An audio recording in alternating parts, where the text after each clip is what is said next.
So I've randomly selected one of the Fiat 500 engines. Well, actually, it's a 650 engine, so it's out of a later 126. A little bit more power for that tiny little car. I'm just going to have a look to see whether this one's serviceable or not. It's like shearing a sheep, because once I've taken all the tinware off, just the core of the engine will be left. There'll just be a little tiny engine just nestling in the middle there. So just like when you shear a sheep, there's just a tiny little skinny beast left in there. This is all part of the air cooling system, which keeps this engine cool at a running temperature because it doesn't use fluid to cool it down. And once I've actually pulled it apart, we'll be able to see what sort of condition it's in. Hopefully, I've picked the good one first time. I've never taken apart one of these engines before, so I'm doing this more by feel than by absolute judgment. So I'll be learning as I go along. Just take the top off there.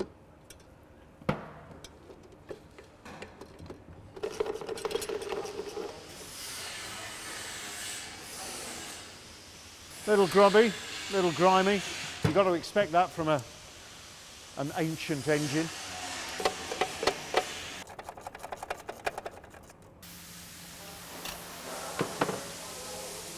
Here is what amounts to our cooling system. It's in two parts here. We've got a fan here, and this rotates like that. It's driven on the end of the dynamo.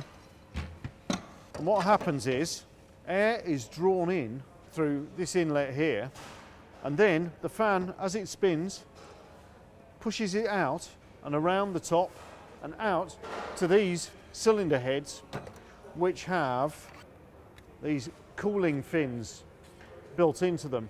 And that, essentially, is what keeps the engine nice and cool, instead of using water. Right, so I'm going to take off this interesting little device here. So, this is an ingenious little device, which actually traps all of the dirt and gunk centrifugally. So anything that leaks past the crank here gets flung outside, and that way all the dirt and the nastiness just gets captured centrifugally in this. An ingenious little device. So all we have to do is clean that up and it will be good to go again.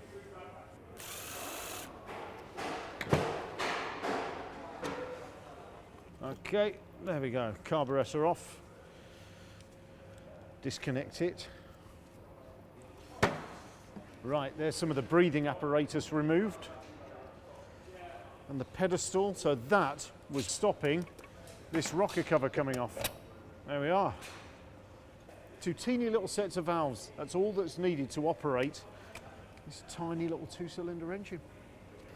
Tight old exhaust bolts and nuts. Come on.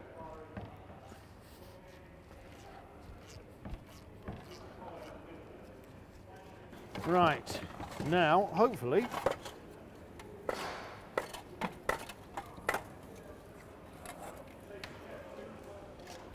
exhaust system removed. I'm not quite sure that we'll bother using this one again.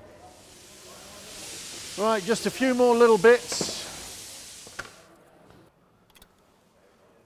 Look at that for a dipstick.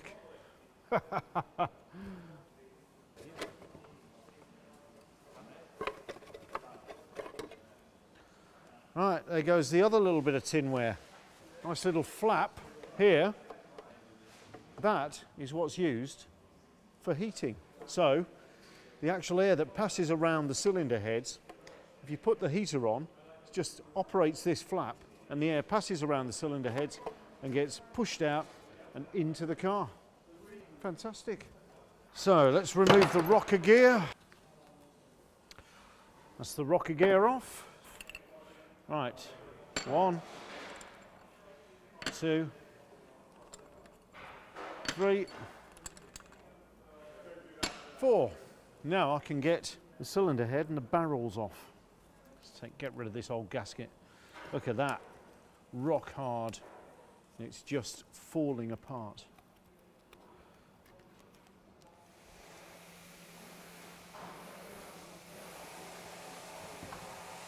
Give it a little tap.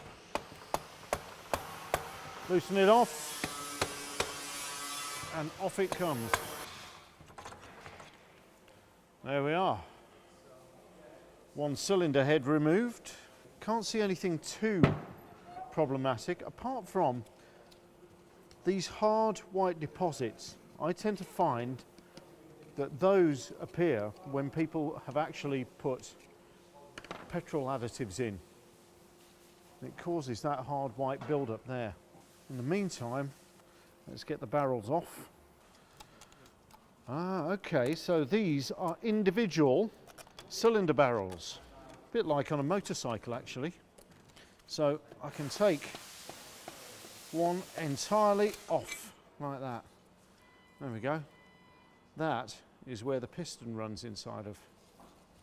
Now let's just have a little look, because I can see evidence of this cylinder barrel actually having had some work recently. I can see lots of little score marks on here called cross hatching, because what you want to do is break the glaze of the cylinder wall. You don't want it absolutely perfect because you want to get little bits of lubrication in there, and actually this has had some recent work. That's pretty good news. And this one is the same. That is pretty good news. Even though this looks horrible on top of here, the barrels are okay, pistons look fine. I think this is going to be the one that I'm going to rebuild. Looks like a long night for me.